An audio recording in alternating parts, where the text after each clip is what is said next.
नमस्कार, बात पते की में आपका स्वागत है। मैं हूं अखिलेश शर्मा। कोरोना, लोकतंत्र और चुनाव, इन तीनों में आपस में क्या संबंध है?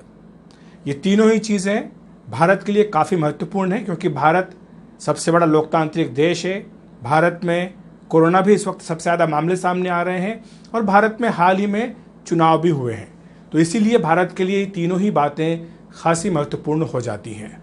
विदेश मंत्री एस जयशंकर के बयान से ये पूरी बात शुरू हुई है और हम आज इसी पर बात पते की कहना चाह रहे हैं।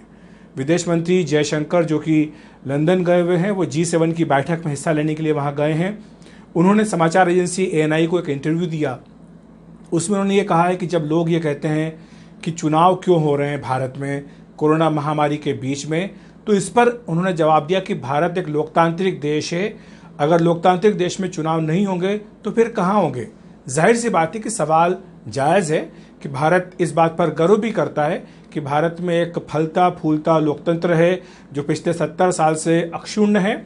उसमें अगर कहीं कोई दिक्कत आई है तो वो आपातकाल के दिनों में आई थी और इसी बात का जिक्र जयशंकर ने भी किया। उन्होंने कहा कि चुनाव का एक वक्त सिर्फ वही था कई साल पहले जब वो छोटे थे, जब देश में चुनाव नहीं हुए थे। जाहिर सी बात है कि उन्होंने आपातकाल का नाम तो नहीं लिया, लेकिन उनका इशारा इसी ओर था कि जब देश में आपातकाल लगाया गया था तत्कालीन प्रधानमंत्री इंदिरा गांधी के द्वारा, तब देश में चुनाव नहीं हुए थे।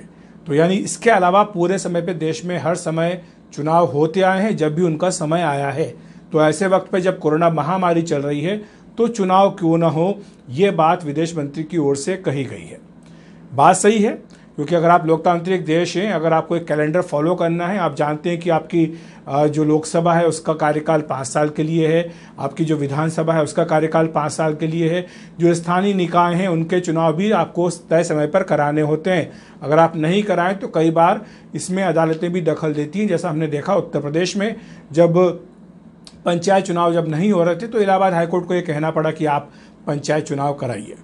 इसी तरह से पश्चिम बंगाल, केरल, तमिलनाडु, असम और पुडुचेरी के जो चुनाव हुए, इसको लेकर के भी अभी काफ़ी इस बात पर विवाद उठा है और कहा भी गया है, सही बात भी है, ये कहा गया कि आखिर ऐसे वक्त पर चुनाव कराने की क्या ज़रूरत थी जब देश में कोरोना महामारी की दूसरी और ज़्यादा आक्रामक मारक लहर आई हुई है।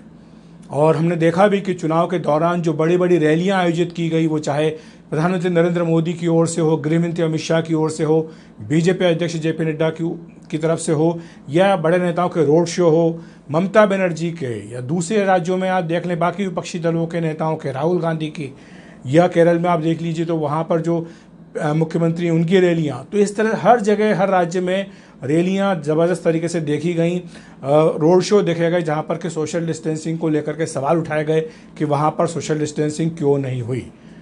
तो देश अगर आपका लोकतांत्रिक है, अगर आपका एक चुनाव का कैलेंडर है, तो आपको चुनाव तो कराने ही पड़ेंगे। नहीं तो सारे दल बैठ कर के ये सहमति बना लें कि ठीक है, हम महामारी के निपटने का इंतज़ार करेंगे और तब तक जो विधानसभाएं हैं इनका कार्यकाल या तो बढ़ा दिया जाए या फिर इन राज्यों में राष्ट्रपति शासन लगा दिया जाए, तब तक चुनाव ना हो जब तक के हालात जो है वो काबू में ना आए। तो ये भी एक दलील है जो कुछ लोग देते हैं।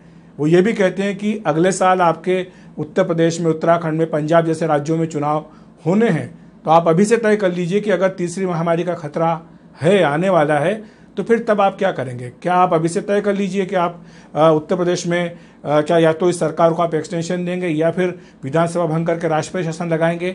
ये भी एक विकल्प है। क्या ऐसा हो सकता है? मुझे नहीं लगता कि ये कोई प्रायोगिक बात है, प्रैक्टिकल बात है। और इसीलिए चुनाव आयोग जब ये कहता है कि पिछले साल उन्होंने इसी लहर के दौरान बिहार में विधानसभा चुनाव कराए थे, तब तमाम प्रिकॉशन रखने की कोशिश भी की गई थी, हालांकि तब कोरोना का प्रकोप इतना ज़्यादा नहीं था। आपको ये भी बताएं कि चुनाव आयोग ने इस साल भी जब इन चुनावों का ऐलान किया था तब कोरोना का प्रकोप इतना ज़्यादा नहीं था, इतनी ज़्यादा संख्या में केसेस नहीं आ रहे थे। ये ज़्यादा करके जो मामले आ रहे थे ये महाराष्ट्र, पंजाब, इन राज्यों, छत्तीसगढ़ जैसे राज्यों से आ रहे थे।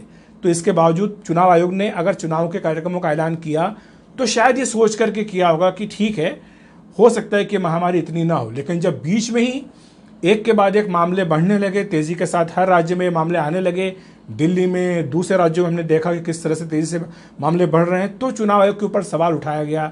मीडिया का ये ध्यान गया कि किस तरह से बड़ी बड़ी रैलियां आयोजित की जा रही हैं, रोड शो आयोजित किए जा रहे हैं, मीडिया का दबाव आया, पब्लिक ओपिनियन बना और तब चुनाव आयोग को भी अपनी ओर से निर्देश जारी करने पड़े। राजनीतिक दलों के ऊपर भी दबाव बना और कुछ राजनीतिक दलों ने खुद से अपने से कहा कि वो अब चुनावी रैलियां नहीं करेंगे और एक के बाद एक फिर सबको ये फॉलो करना पड़ा और आखिर में जाकर बीजेपी जो कि सत्तारूढ़ दल है केंद्र में, उसको भी ये कहना पड़ा कि वो अपनी रैलियां नहीं करेंगी। पीएम मोदी की 4 रैलियां थी, उनको रद्द किया गया और उन्हें वर्चुअल माध्यम से उन रैलियों को संबोधित किया। चुनाव आयोग पर भी दबाव बना। चुनाव आयोग ने जो प्रचार का समय होता है उसमें कटौती की, 48 से बढ़ा करके इसको 72 घंटे का जो साइलेंस पीरियड है उसको कर दिया। चुनाव आयोग ने निर्देश भी दिया पार्टियों को, बाद में ये भी कहा कि जब नतीजे आते हैं तब आप किसी भी तरह का विजय जुलूस नहीं निकालेंगे वरना कार्रवाई होगी। और जिस दिन नतीजा आया हमने देखा कि चुनाव आयोग ने सख्त लहजे में सभी राज्यों के मुख्य सचिवों को ये निर्देश दिया कि किसी भी तरह का विक्ट्री प्रोसेशन नहीं होना चाहिए। लेकिन ये बड़ा सवाल रहेगा, आगे भी आने वाले वक्त में भी रहेगा। देखिए अभी तो इस साल जो चुनाव होने थे वो हो गए, अब उम्मीद की जानी चाहिए कि कम से कम ये जो दूसरी लहर है ये धीरे धीरे करके कम हो। लेकिन जैसे महाराष्ट्र के मुख्यमंत्री उद्धव ठाकरे ये कह चुके हैं कि राज्य में जुलाई अगस्त में तीसरी लहर आ सकती है। ये भी कहा जा रहा है कि जो तीसरी लहर आएगी उसमें बच्चों पर भी असर हो सकता है, ये बात भी कुछ विशेषज्ञ कह रहे हैं। तो ऐसे में आपको सोच समझ करके फैसला करना ही पड़ेगा कि आप ऐसे वक्त पर क्या करें, क्योंकि जब आखिरी बार भारत में महामारी इस तरह की आई थी तब भारत को लोकतांत्रिक देश नहीं था। भारत जो है एक उपनिवेश था, भारत के ऊपर अंग्रेजों का शासन था। ये 100 साल पहले की बात मैं कह रहा हूँ। अब जबकि आप एक लोकतांत्रिक देश हैं तो ऐसे में अब आप क्या करेंगे? क्या आप सारे काम रोकेंगे या नहीं रोकेंगे, ये आपको फैसला करना है। मुझे लगता है कि सिर्फ चुनाव आयोग के ऊपर ये फैसला छोड़ देना या किसी एक या 2 राजनीतिक दलों के ऊपर फैसला छोड़ देना ये ठीक नहीं होगा, बल्कि देश को बैठ करके तय करना होगा, बात करनी होगी, समझना होगा कि आप ऐसे वक्त पर क्या करेंगे। क्या एक नई सरकार चुनने का अधिकार राज्य के लोगों को होना चाहिए या नहीं होना चाहिए ऐसे वक्त पर महामारी में?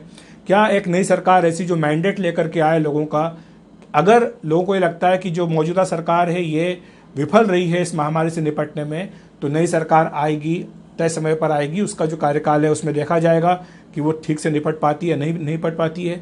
अमेरिका जो कि इतना बड़ा लोकतांत्रिक देश है, वहाँ पर भी राष्ट्रपति चुनाव हुए और हमने देखा कि वहाँ पर जो लोग हैं वो डोनाल्ड ट्रंप के काम से जो खुश नहीं थे, तो उन्होंने अपना चुनाव के नतीजों के जरिए अपना जो गुस्सा था या जो भी कहें उनकी राय थी वो बताई और वहाँ पर सत्ता परिवर्तन हुआ। तो ये एक बड़ा हथियार रहता है लोकतंत्र में जनता के पास कि अगर वो व्यवस्था से खुश नहीं है तो वो उसको बदल सकती है। और इसीलिए मुझे लगता है कि लोकतंत्र जब होगा तो जाहिर सी बात है कि चुनाव भी होंगे, लेकिन चुनाव ज़्यादा बेहतर ये हो कि आप सही तरीके से करें, जो चुनाव प्रचार का तरीका आप उसको बदलें। ये ज़रूरी है कि 21वीं सदी में आप जो है पुराने ज़माने की रैलियों के हिसाब से ही चुनाव प्रचार करें। क्या आप डिजिटल माध्यम से चुनाव प्रचार नहीं कर सकते? आज भारत में 50 करोड़ से भी ज़्यादा लोगों के पास स्मार्टफोन हैं, इंटरनेट पर लोग जुड़े हुए हैं। तो क्या लोगों को आप सोशल मीडिया के माध्यम से, दूसरे माध्यमों से, डिजिटल माध्यम से आप अपनी बात नहीं पहुंचा सकते हैं? क्या प्रचार के तरीके बदलने की ज़रूरत नहीं है?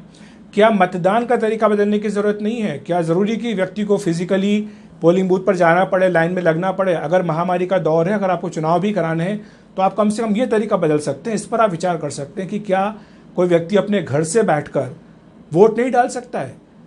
आखिर क्यों ऐसा हो कि आपको अपने घर से निकल करके और वहाँ जाना पड़े, लाइन में लगना पड़े, सोशल डिस्टेंसिंग ना हो, रिस्क लेकर के आप जाएं और फिर आप जो है एक शिकार भी हो जाएं जाने अनजाने में कोरोना महामारी के? ये भी तो आपको सोचना पड़ेगा, तरीके बदलने पड़ेंगे। आप पुराने ढर्रे से इस नई महामारी से आप नहीं लड़ सकते हैं। आपको अगर लोकतंत्र भी बचाना है, अगर आपको लोगों की जान भी बचानी है, तो फिर आपको नए तरीके खोजने पड़ेंगे। और मुझे लगता है कि आज नहीं तो कल, जब शायद आज जो हमारे सामने चुनौती इससे निपटने के बाद जब थोड़ा माहौल ठीक होगा, भगवान की दया से उम्मीद करें, तो तब शायद ये माना जाए कि निश्चित तौर पर इस पर विचार होगा कि किस तरह से हमें अपने तरीके बदलने की ज़रूरत है। हमें अपना लोकतंत्र भी बचाना है, हमें अपने लोगों की जान भी बचानी है। तो बात पते में इतना ही। देखते रहिए NDTV इंडिया।